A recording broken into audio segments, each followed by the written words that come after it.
Magandang araw sa inyong lahat mga palangga. Welcome back to my channel, The I'm Just Vlog. Thank you so much mga team abroad, team Pilipinas, team seniors, team bahay. Magandang araw sa inyong lahat. So, pag-usapan natin si Alden Richards. Bumalik na siya sa Manila. Nandito na siya ulit. Pagkatapos ng ilang linggo, nagbakasyon sa abroad kasama ang kanyang mga kapatid at kanyang tatay, siyempre kanyang sariling pamilya. Mayroon na po siyang sariling pamilya at mga anak sis. Yan. So, ayan, in-interview na siya mga palangga sa GMA, si Nelson Canlas. So, ang caption nga doon Alden Richards. Hindi Richards. Richards yung naka-recharge siya. Kasi naka-recharge siya kasi nagbakasyon nga siya. Yun ang caption sa balita. So itinanong siya, kinumusta siya kung anong nangyari sa kanyang pagbabakasyon, kung masaya siya. Siyempre masaya daw siya, pero bihira daw silang lumalabas. Parang, siyempre, naka-stay lang daw sila sa bahay. Yan ang sabi niya, hindi daw sila naglalakwat siya madalas. So parang banding-banding talaga na siyempre nag-uusap-usap buong family. Yan ang kwento niya. Hindi na siya naglalabas at nagsasalita ng mga maraming detalye. Di ba?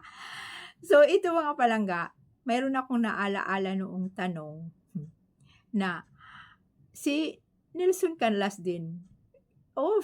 Panay naman 'di ba? Panay naman siya ang nagtatanong at nag-i-interview sa kanya.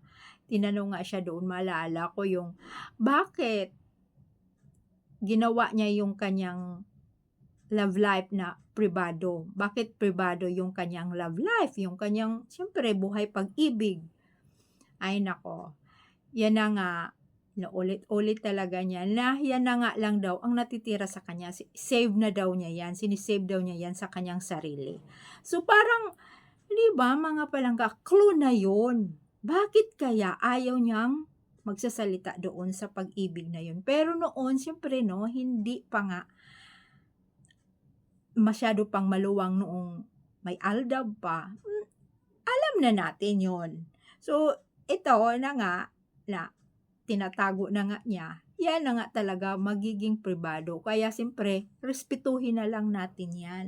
Tayo naman, alam natin. Di ba mga palangga, isayaw na lang natin yan. Year 2026, alam na natin yun. Lalabas din ang katotohanan. Antayin na lang natin. So, ayan na nga, may nag-share nga sa atin, di ba? Yung talagang mga katotohanan na aldab ni siya na sumubaybay. Si Wendell Ramos pala, 20 years bago inamin. May family siya. Ang dami, hindi lang din naman siya. Ang dami. Ang daming mga celebrities na hindi rin naman inaamin ang katotohanan. Ang dami na. So, hindi lang naman talaga siya. Yung siyempre sa atin, aantay natin. Daming ang, 'di ba, ang daming mga lumalabas na balita pero tinatakpan nila. Ayaw niya talagang ilalabas. Darating nga rin naman ang panahon, si Coco, ayan, ilang taon ba? Sino pa ba diyan na may anak na hindi tinatago nila tapos inilabas ngayon? Ito.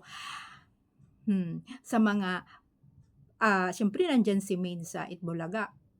Kaya siyempre kasali yan sa usapan natin. Sino pa ba? Si Kung, yung mga kasali sa sa pag-usapan natin, alangan namang ang aking isi-share sa inyo ay nakaikot lang sa dalawa. Hindi po pwede. Pasensya na po mga palangga. Siyempre yung ibang tao nakasama pa rin nila, tapos yung nakakasama nila before, madadawit talaga natin sa ating vlog kasi kasama nila, alangan naman hindi naman natin sila talaga sinusundan, lalong-lalo na ngayon wala silang balita at itinatako na nga nila, pati mga anak.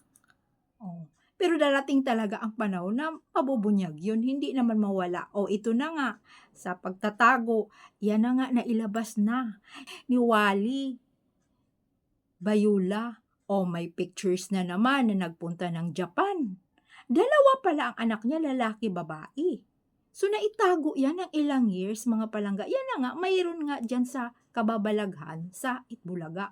So, sa atin naman, alam na nila yan ni Alden. Posibleng hindi nila alam yan, 'di ba, mga palangga? Siyempre yung mga kuwento-kuwentuhan diyan sa loob. So, much better na talagang isisip na ni Alden na pakasal na sila. Oh, siyempre tingnan mo, yung gumagawa din ng mga kababalaghan din sa Aldab, yun na nga Itbulaga, ay may gawain talaga pala.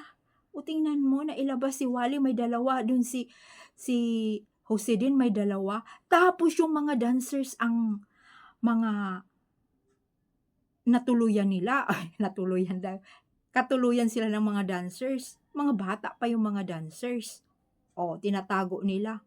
Tapos yung pala, kaya hindi pala noon nakapasok at naka-stop si Wally dahil yan din.